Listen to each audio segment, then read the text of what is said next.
દ્વારકામાં વિઝા કૌભાંડનો પર્દાફાશ। સરકારી રેકોર્ડ સાથે ચેડા કરીને યુકેના વિઝા આપવામાં આવતા હતા, જેને લઈ ભાણવડના તલાટી સહિત 9ની ધરપકડ કરવામાં આવી। આરોપીની મોડસ ઓપરેન્ડી એવી હતી કે સ્થાનિક તલાટીની મદદથી જન્મના દાખલાનો આખો રેકોર્ડ જ બદલી નાખતા અને નવી ઓળખ ઊભી કરવામાં આવતી, જે બાદ આરોપીઓ યુકેમાં રહેતા પોર્ટુગીઝનો સંપર્ક કરતા હતા। તેની સાથે નાણાકીય લેવડ-દેવડ પણ કરવામાં આવતી હતી, એટલે કે યુકેમાં રહેતા લોકોને યુકે જવા ઈચ્છુક વ્યક્તિના ગાર્ડિયન બનાવી દેવામાં આવતા। ત્યારે બાતમીના આધારે આ સમગ્ર કૌભાંડનો એસઓજીએ પર્દાફાશ કર્યો। દ્વારકા, પોરબંદર, વલસાડ, સુરત સહિતના શહેરના 9 આરોપીની ધરપકડ।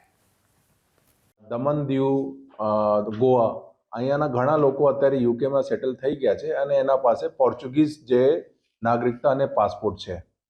તો જે આરોપીઓ છે એ શું કરશે કે એના સાથે અમારા જે લોકલ સ્થાનિક દ્વારકા અને પોરબંદરના જે ઈચ્છે છે યુકે, એના સાથે એક પારિવારિક કનેક્શન બેસાડશે।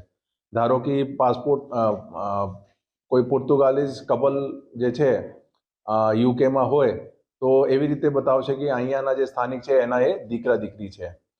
હવે એના આધારે પછી એ લોકો એક ખોટા જન્મના દાખલા, જેમાં ખોટા પોતાનું નામ, ખોટા માતા પિતાનું નામ અને ખોટા જન્મનો તારીખ, એક દસ્તાવેજ ઊભા કરીને પાસપોર્ટ મેળવતા હતા।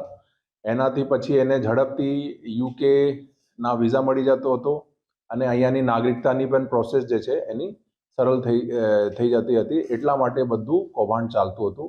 એમાં અમને અમારા જિલ્લા પોરબંદર, પછી દમણ, દીવ, વલસાડ અહીંયાથી અમને અલગ અલગ ટીમો બનાવીને અત્યાર સુધીમાં 9 જેવા આરોપીને અટક કરી લીધું છે, જે એજન્ટના કામ કરતા હતા, પાસપોર્ટ એજન્ટના કામ કરતા હતા।